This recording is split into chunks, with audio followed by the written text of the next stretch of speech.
인간은 누구나 행복을 원합니다. 누구도 일부러 상처를 원하지 않습니다. 실패를 바라지도 않고 사랑하는 것을 잃고 싶어 하지도 않습니다. 우리는 가능한 한 고통을 피하려고 애쓰며 살아갑니다. 삶이 우리에게 조금 더 친절하기를, 내일은 오늘보다 조금 더 나아지기를 기대합니다. 그 바람은 너무도 자연스럽습니다. 그러나 삶은 우리의 기대를 자주 배반합니다. 준비했던 일이 무너지고 믿었던 사람이 떠나며 애써 쌓아올린 시간이 한순간에 흔들릴 때가 있습니다. 아무리 노력해도 바꿀 수 없는 현실은 분명 존재합니다. 그 앞에서 사람들은 흔히 같은 말을 되풀이합니다. 왜 하필 나였을까? 조금만 달랐더라면, 그날 그런 선택만 하지 않았더라면. 우리의 마음은 이미 지나간 시간을 붙잡습니다. 과거를 다시 쓰려 하고 운명을 심판하려 합니다. 하지만 아무리 원망해도 시간은 되돌아오지 않습니다. 바로 이 지점에서 니체는 대부분의 철학자와는 전혀 다른 길을 선택합니다. 그는 삶에서 고통을 없애는 방법을 찾지 않았습니다. 운명을 바꾸는 기술도 말하지 않았습니다. 대신 인간에게 가장 어려운 질문 하나를 던졌습니다. 당신은 당신의 운명을 사랑할 수 있는가? 처음 이 질문을 들으면 이상하게 느껴집니다. 사랑한다는 것은 아름다운 것을 향하는 감정이라고 우리는 배워왔습니다. 그런데 어떻게 실패를 사랑할 수 있을까요? 어떻게 상실을 사랑할 수 있으며 눈물을 흘렸던 시간을 사랑할 수 있겠습니까? 그래서 많은 사람들은 니체를 오해합니다. 그가 말한 아모르 파티를 체념으로 이해합니다. 어쩔 수 없으니 받아들이자. 이미 일어난 일이니 잊자. 하지만 그것은 니체가 말한 운명 사랑과는 전혀 다릅니다. 체념은 마음속에 여전히 저항을 품고 있습니다. 포기는 가능성을 접는 일입니다. 수능은 현실에 끌려가는 태도입니다. 그러나 운명을 사랑한다는 것은 그 모든 것과 다릅니다. 그것은 삶을 향해 스스로 예라고 말하는 일입니다. 좋은 일만이 아니라 나를 울렸던 시간까지도, 성공뿐 아니라 실패까지도, 빛뿐 아니라 어둠까지도, 이 모든 것이 있었기에 지금의 내가 있다. 그렇게 말할 수 있을 때 인간은 더 이상 삶의 희생자가 아니라 자신의 삶을 긍정하는 창조자가 됩니다. 니체는 강한 사람을 근육이 많은 사람으로 보지 않았습니다. 권력을 가진 사람으로도 보지 않았습니다. 그는 가장 강한 사람을 이렇게 생각했습니다. 자신의 삶을 단 하나도 지우고 싶어 하지 않는 사람. 왜냐하면 그 사람은 과거와 싸우지 않기 때문입니다. 과거를 원망하지도 않습니다. 운명을 미워하지도 않습니다. 오히려 자신에게 찾아온 모든 사건을 자신의 일부로 받아들이며 그것을 새로운 힘으로 바꾸어냅니다. 바로 그 순간, 삶은 더 이상 우연의 연속이 아닙니다. 삶은 하나의 작품이 됩니다. 그리고 인간은 그 작품의 피해자가 아니라 창조자가 됩니다. 오늘 우리는 니체가 남긴 가장 아름답고도 가장 어려운 철학을 함께 걸어가려 합니다. 운명을 피하는 법이 아니라 운명을 사랑하는 법. 삶을 바꾸는 법이 아니라 삶을 긍정하는 법. 혹시 지금 당신의 마음속에도 지우고 싶은 기억 하나가 남아있다면, 잊고 싶은 상처 하나가 아직도 아프다면, 이 이야기를 끝까지 함께해 주십시오. 어쩌면 마지막에 당신은 그 상처를 바라보는 눈빛이 조금 달라져 있을지도 모릅니다. 그리고 아주 조용하게, 그러나 분명한 목소리로 이렇게 말하게 될지도 모릅니다. 이 또한 나의 운명이었다. 그리고 나는 그것마저 사랑하기로 한다. 세상은 우리에게 한 가지 미덕을 오래도록 가르쳐 왔습니다. 참으라고 말합니다. 견디라고 말합니다. 시간이 지나면 괜찮아질 것이라고 말합니다. 그래서 우리는 힘든 일이 생길 때마다 마음을 억누르는 법부터 배웁니다. 슬퍼도 참습니다. 억울해도 참습니다. 분노가 치밀어도 삼킵니다. 그리고 언젠가는 그것이 사라질 것이라 믿습니다. 하지만 정말 그럴까요?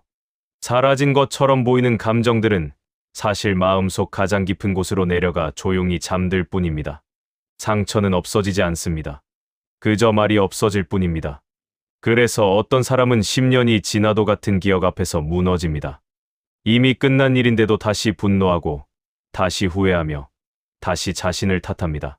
그 이유는 단순합니다.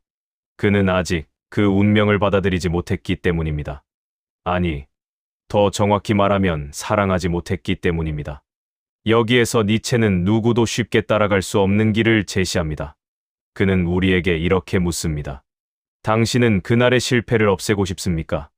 대부분은 망설임 없이 대답할 것입니다. 물론입니다. 그렇다면 그는 다시 묻습니다. 그 실패를 없앤다면 지금의 당신도 그대로 남아 있을까요? 이 질문 앞에서는 쉽게 대답할 수 없습니다. 우리는 행복이 자신을 만들었다고 믿지만 사실 인간을 가장 깊게 빚어내는 것은 고통입니다. 상실은 사람을 성숙하게 만들고 실패는 사람을 겸손하게 만들며 외로움은 사람을 자기 자신과 마주 앉게 합니다. 물론 모든 고통이 사람을 성장시키는 것은 아닙니다. 고통은 어떤 일을 무너뜨리기도 합니다. 그러나 니체가 말한 것은 고통 자체가 아닙니다. 고통을 대하는 태도였습니다. 같은 비를 맞아도 어떤 나무는 뿌리가 썩고 어떤 나무는 더 깊이 뿌리를 내립니다. 비는 같았습니다. 달랐던 것은 나무였습니다. 인간도 다르지 않습니다. 같은 실패를 겪어도 어떤 이는 평생 그것을 핑계 삼아 살아갑니다. 그때 그 일만 없었다면, 그 사람만 만나지 않았더라면, 운명이 나를 버렸다. 그는 과거라는 감옥에서 현재를 살아갑니다. 그러나 또 다른 사람은 같은 실패를 돌아보며 이렇게 말합니다.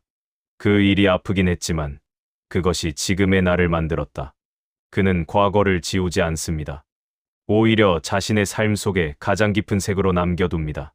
바로 이 차이가 운명을 견디는 사람과 운명을 사랑하는 사람의 차이입니다. 운명을 견디는 사람은 매일 현실과 싸웁니다. 운명을 사랑하는 사람은 현실을 발판으로 삼습니다. 견디는 사람은 늘 언젠가 행복해질 날을 기다립니다. 사랑하는 사람은 지금 이 순간까지도 자신의 삶으로 받아들입니다. 니체는 행복을 미래에서 찾지 않았습니다. 그는 삶 전체를 긍정하는 사람만이 진정으로 자유로울 수 있다고 믿었습니다. 그래서 그는 아모르 파티를 단순한 철학이 아니라 삶의 예술이라고 여겼습니다. 그 예술은 특별한 재능을 요구하지 않습니다. 다만 한 가지 용기를 요구합니다. 바꿀 수 없는 것을 미워하지 않을 용기, 이미 지나간 시간을 심판하지 않을 용기, 그리고 자신의 삶을 조각조각 나누지 않을 용기. 우리는 흔히 인생을 이렇게 말합니다. 좋았던 시절, 최악의 시절.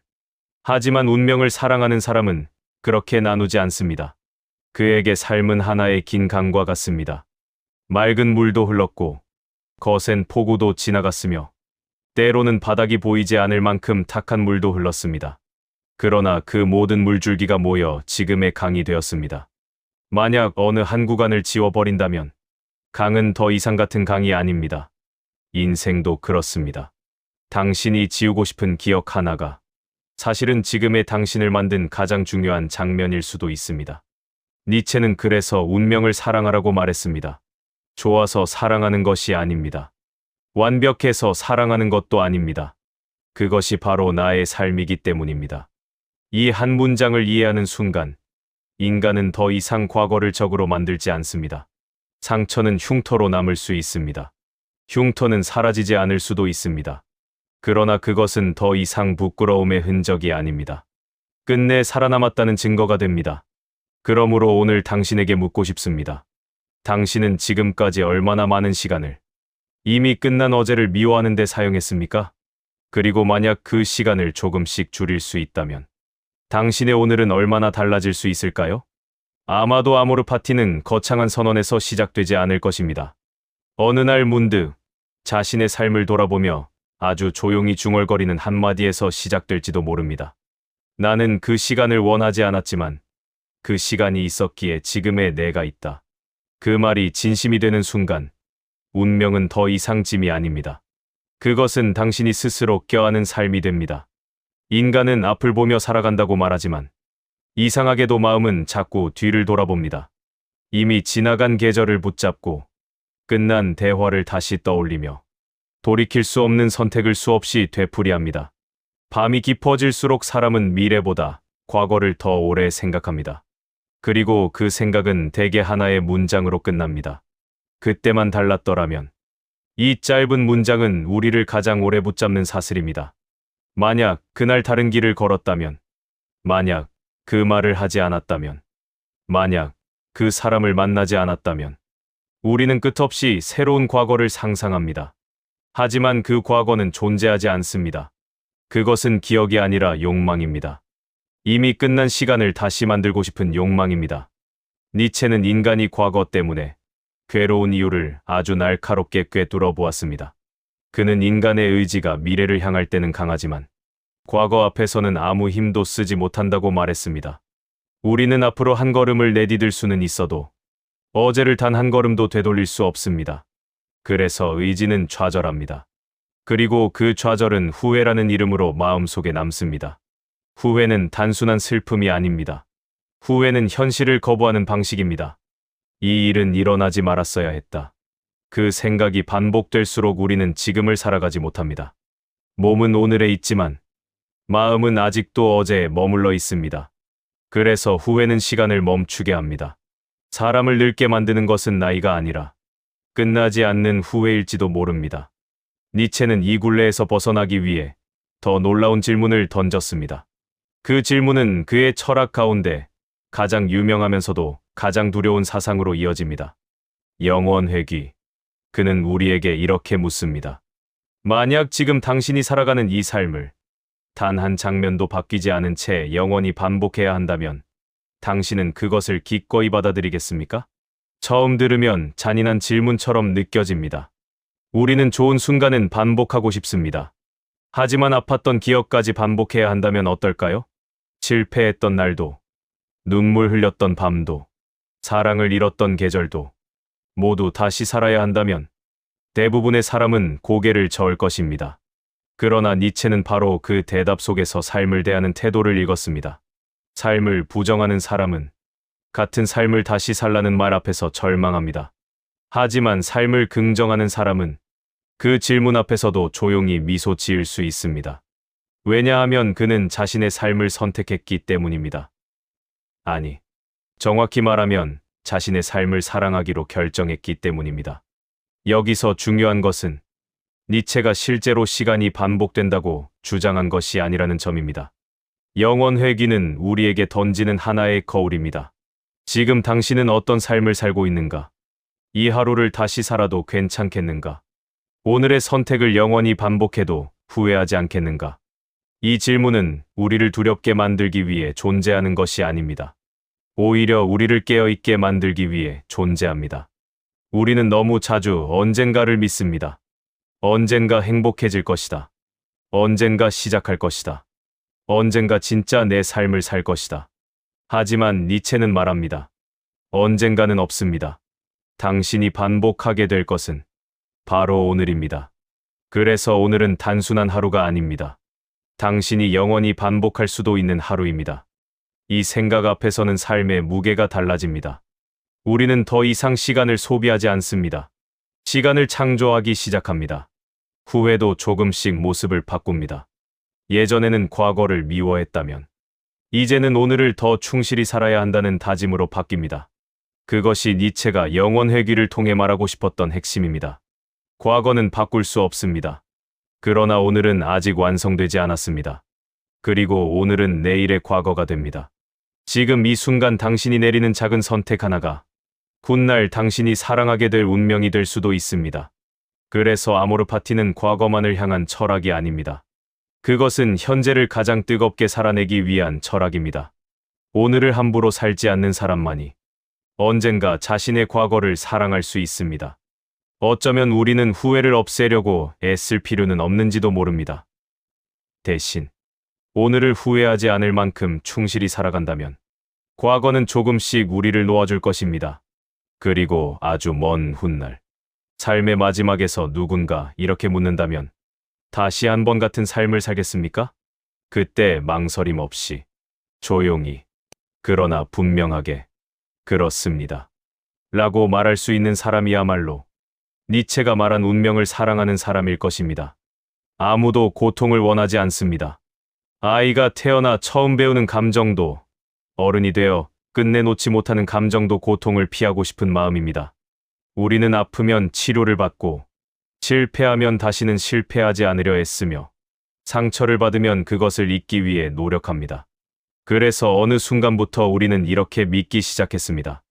고통은 삶이 잘못되었다는 신호다. 하지만 니체는 이 믿음 자체를 의심했습니다.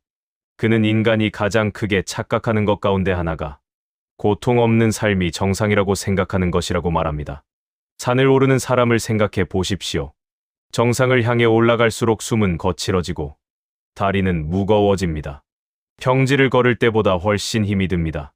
그렇다면 그는 이렇게 말해야 할까요? 이 산은 잘못되었습니다. 아닙니다. 힘든 것은 길이 잘못되어서가 아니라 높은 곳으로 오르고 있기 때문입니다. 삶도 마찬가지입니다.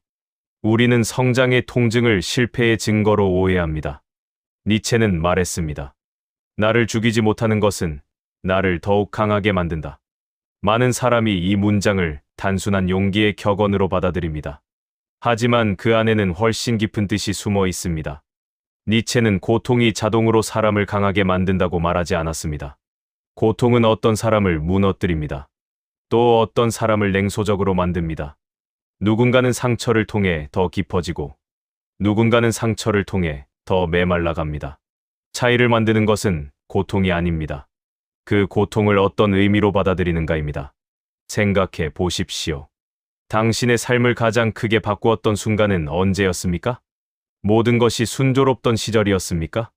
아니면 모든 것이 무너지는 것 같았던 시절이었습니까? 대부분의 사람은 시간이 흐른 뒤에야 깨닫습니다. 자신을 가장 많이 성장시킨 것은 편안했던 날들이 아니라 견디기 어려웠던 시간들이었다는 사실을 그때는 몰랐습니다. 그저 아프기만 했습니다. 왜 나에게 이런 일이 일어났는지 이해할 수 없었습니다. 하지만 세월이 지나 뒤돌아보면 그 시간은 단순한 고통이 아니었습니다. 그 시간은 자신의 시야를 넓혔고 자신의 오만을 깎아냈으며 자신의 영혼을 더 깊게 만들었습니다. 니체는 인간을 하나의 조각상에 비유한 적은 없지만 그의 철학은 마치 조각가의 작업과 닮아 있습니다. 거대한 대리석은 처음부터 아름답지 않습니다. 망치가 내려치고 정의돌을 깎아낼 때마다 조금씩 형태가 드러납니다. 돌에게는 그것이 파괴처럼 느껴질 것입니다. 하지만 조각가에게 그것은 창조입니다. 우리의 삶도 그렇습니다. 우리는 깎여나가는 순간을 파괴라고 생각합니다. 그러나 삶은 때로 무언가를 빼앗기 위해서가 아니라 우리 안에 숨겨진 모습을 드러내기 위해 우리를 깎아냅니다. 여기서 많은 사람이 오해하는 것이 있습니다. 그렇다면 고통을 찾아야 한다는 말인가? 아닙니다. 니체는 고통을 숭배하지 않았습니다. 그는 고통을 미화하지도 않았습니다. 그는 단지 고통을 이유로 삶을 부정하지 말라고 말했습니다. 삶에는 빛이 있습니다. 그리고 그림자도 있습니다. 빛만을 사랑하는 사람은 해가 지는 순간 삶 전체를 미워하게 됩니다. 하지만 빛과 그림자를 함께 받아들이는 사람은 낮에도 살고 밤에도 살아갑니다. 아모르 파티가 어려운 이유도 여기에 있습니다. 운명을 사랑한다는 것은 행복만 사랑하는 것이 아니기 때문입니다. 눈물을 흘렸던 밤도, 아무도 자신을 이해하지 못했던 시간도, 혼자 견뎌야 했던 계절도 자신의 삶이라는 이유만으로 끌어안는 일입니다. 그것은 감상적인 낭만이 아닙니다. 오히려 가장 냉정한 현실 인식입니다. 이 일은 일어나지 말았어야 했다. 라고 말하는 대신 이미 일어났다. 이제 나는 이것으로 무엇을 만들 것인가? 라고 묻는 태도입니다. 바로 그 질문이 희생자를 창조자로 바꾸는 질문입니다. 니체는 인간을 완성된 존재로 보지 않았습니다. 인간은 끊임없이 자신을 넘어서는 존재입니다. 그리고 자신을 넘어서는 과정에는 언제나 고통이 따릅니다. 씨앗은 껍질이 갈라져야 싹을 틔웁니다. 독수리는 거센 바람을 거슬러야 더 높이 날 수 있습니다. 강은 바위를 피해 흐르지 않습니다. 수없이 부딪히며 결국 길을 만듭니다. 자연은 우리에게 조용히 말합니다. 성장은 언제나 저항을 통과합니다. 인간만 예외일 수는 없습니다. 그러므로 당신이 지금 어떤 고통 속에 있다면 성급하게 그 의미를 단정하지 마십시오. 오늘은 상처처럼 보이는 일이 몇 년 뒤에는 당신을 가장 당신답게 만든 시간이 될 수도 있습니다. 니체는 고통을 약속하지 않았습니다. 행복도 약속하지 않았습니다. 그가 약속한 것은 단 하나였습니다. 삶을 끝까지 긍정하는 사람은 어떤 운명도 자신의 힘으로 바꿀 수 있다. 고통이 사라져서가 아닙니다. 그 고통이 더 이상 당신의 주인이 아니기 때문입니다. 그날부터 당신은 고통을 끌고 다니는 사람이 아니라 고통을 품고도 앞으로 걸어가는 사람이 됩니다. 그리고 어쩌면 그것이 니체가 말한 가장 강한 인간의 첫 번째 모습일 것입니다. 인간은 누구나 상처를 입습니다. 누구도 예외는 없습니다. 살아간다는 것은 잃는다는 뜻이기도 하고 믿었다가 실망하는 일이기도 하며 기대했던 내일이 오지 않는 경험을 하는 일이기도 합니다. 문제는 상처가 아닙니다. 문제는 그 상처를 자신의 정체성으로 삼는 순간입니다. 어떤 사람은 평생 이렇게 말합니다. 나는 그 일 때문에 이렇게 되었습니다. 그 사람이 내 인생을 망쳤습니다. 세상이 나를 여기까지 몰아왔습니다. 그 말이 완전히 틀렸다고 할 수는 없습니다. 분명 세상에는 부당한 일이 있습니다. 설명할 수 없는 불행도 존재합니다. 누군가는 자신의 잘못이 아닌 일로 깊은 상처를 입기도 합니다. 니체는 그런 현실을 부정하지 않았습니다. 그러나 그는 여기서 멈추지 않았습니다. 그는 더 어려운 질문을 던졌습니다. 그 일이 당신을 정의하도록 허락할 것인가? 이 질문은 잔인하게 들릴 수도 있습니다. 하지만 니체는 인간을 불쌍히 여기기보다 인간 안에 숨겨진 힘을 믿었던 철학자였습니다. 그는 사람을 연약한 존재로만 보지 않았습니다. 오히려 인간은 스스로를 다시 만들어 갈 수 있는 존재라고 믿었습니다.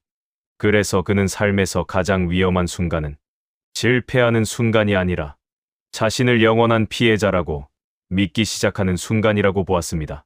피해자는 과거에 묶여 있습니다. 그의 삶은 늘 설명으로 가득합니다. 내가 이럴 수밖에 없는 이유, 내가 하지 못하는 이유, 세상이 나를 막는 이유. 설명은 점점 많아지지만 삶은 조금도 앞으로 나아가지 않습니다. 설명은 상처를 이해하게 해줄 수는 있습니다. 하지만 상처를 대신 살아주지는 않습니다. 니체는 인간에게 묻습니다. 당신은 당신의 과거입니까? 아니면 당신은 지금 이 순간 만들어가는 존재입니까? 이 질문은 철학이면서 동시에 결단입니다. 과거는 사실입니다. 그러나 미래는 아직 사실이 아닙니다. 과거는 이미 기록되었지만 미래는 아직 쓰이고 있습니다. 그런데도 많은 사람은 이미 끝난 이야기로 아직 시작되지도 않은 이야기를 결정해버립니다. 상상해 보십시오. 한 화가가 아름다운 그림을 그리고 있습니다. 그런데 한쪽 구석에 실수로 검은 물감이 떨어졌습니다. 화가는 붓을 내려놓고 말합니다. 이 그림은 끝났어. 정말 그럴까요? 위대한 화가는 그렇지 않습니다. 그는 그 검은 얼룩을 지우려 하기보다 그 얼룩까지 작품의 일부로 만듭니다. 처음에는 실수였던 것이 나중에는 그림에서 가장 인상적인 부분이 되기도 합니다. 니체가 말한 아모르 파티는 바로 이런 태도입니다. 인생의 얼룩을 없애는 것이 아니라 그 얼룩까지도 자신의 작품으로 만드는 것. 운명을 사랑하는 사람은 상처가 없어서 웃는 것이 아닙니다. 그는 상처를 부끄러워하지 않습니다. 실패를 숨기지 않습니다. 오히려 그것들을 통해 지금의 자신이 만들어졌음을 압니다. 그래서 그는 과거를 변명으로 사용하지 않습니다. 과거를 재료로 사용합니다. 이 차이는 아주 작아 보이지만 삶 전체를 바꾸는 차이입니다. 변명은 사람을 멈추게 합니다. 재료는 사람을 창조하게 합니다. 니체는 힘의 의지웨어설 마이치트를 말했습니다. 많은 사람들이 이를 단순히 남을 지배하려는 욕망으로 오해합니다. 하지만 니체가 말한 가장 깊은 의미는 타인을 지배하는 힘이 아니라 자신을 끊임없이 넘어서는 힘입니다. 진정한 힘은 복수에서 나오지 않습니다. 원망에서도 나오지 않습니다. 그 힘은 나는 이 사건보다 더 큰 사람이 되겠다 라는 결심에서 시작됩니다. 운명을 사랑하는 사람은 삶이 자신에게 무엇을 했는지만 묻지 않습니다. 그는 더 중요한 질문을 합니다. 나는 이 삶으로 무엇을 만들 것인가? 바로 이 질문이 사람을 바꿉니다. 같은 바람을 맞아도 어떤 이는 먼지가 되고 어떤 이는 돛을 펼칩니다. 바람은 같았습니다. 달라진 것은 바람을 대하는 태도였습니다. 운명도 그렇습니다. 우리는 운명을 선택할 수는 없습니다. 그러나 운명을 해석하는 방식은 선택할 수 있습니다. 아모르 파티는 불행을 미화하는 철학이 아닙니다. 그것은 삶의 주인을 되찾는 철학입니다. 세상이 나를 규정하도록 내버려 두지 않는 것. 과거가 내 미래를 대신 결정하도록 허락하지 않는 것. 그리고 어떤 상처도 나의 마지막 문장이 되지 않게 하는 것. 니체는 인간에게 이렇게 속삭이는 듯합니다. 당신에게 일어난 일이 당신의 전부가 아니다. 당신은 그 일을 통해 앞으로 어떤 사람이 될 것인지로 기억될 것이다. 그 말을 이해하는 순간, 사람은 더 이상 운명의 희생자가 아닙니다. 그는 자신의 삶을 끝까지 책임지는 창조자가 됩니다. 그리고 그 창조의 시작은 거창한 성공이 아니라 오늘 단 한 번, 과거를 원망하는 대신 미래를 선택하는 작은 결심에서 시작됩니다. 인간은 선택하며 살아갑니다.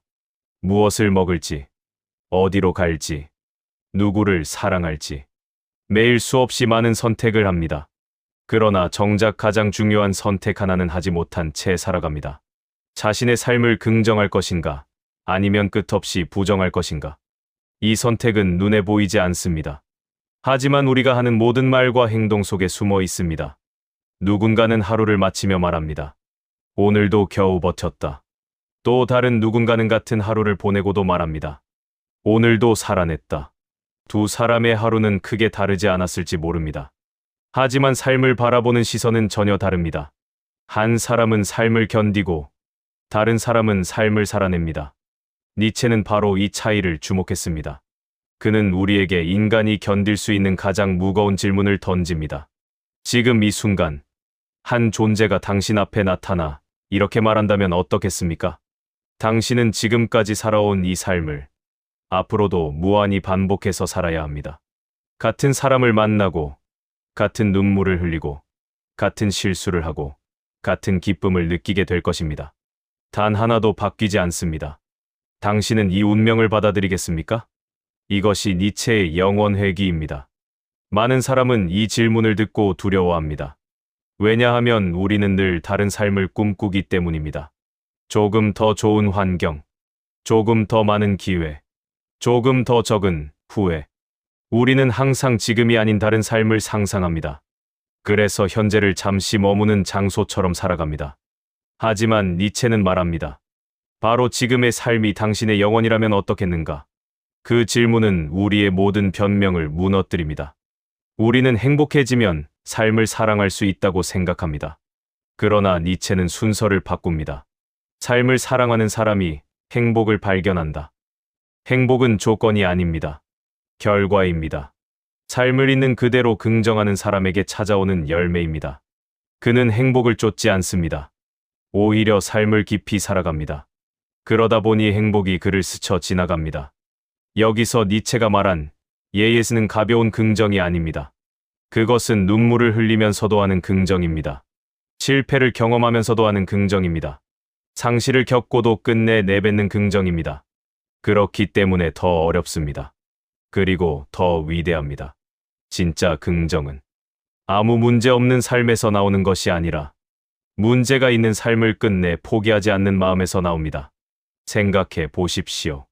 한 권의 소설을 읽을 때 우리는 주인공이 단 한 번도 실패하지 않는 이야기에 감동하지 않습니다. 갈등도 없고 눈물도 없고 상처도 없는 이야기라면 마지막 장을 덮고 난 뒤 아무것도 남지 않습니다.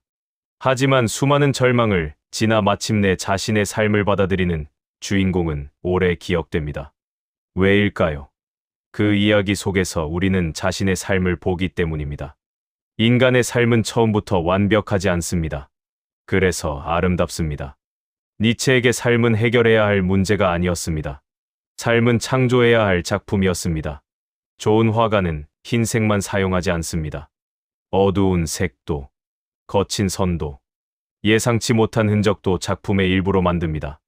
인생도 마찬가지입니다. 빛만으로는 깊이가 생기지 않습니다. 기쁨만으로는 인간이 완성되지 않습니다. 슬픔과 실패, 침묵과 외로움까지 함께 있을 때 비로소 삶은 하나의 작품이 됩니다. 그리고 아모르 파티는 그 작품의 모든 색을 사랑하는 태도입니다. 니체는 자신의 삶 역시 결코 평탄하지 않았습니다. 젊은 시절부터 건강은 끊임없이 그를 괴롭혔고 극심한 두통과 시력 저하, 고독 속에서 그는 오랜 시간을 보냈습니다. 가까웠던 사람들과 멀어졌고 생전에 그의 사상을 제대로 이해한 사람도 많지 않았습니다. 그럼에도 그는 자신의 삶을 저주하지 않았습니다.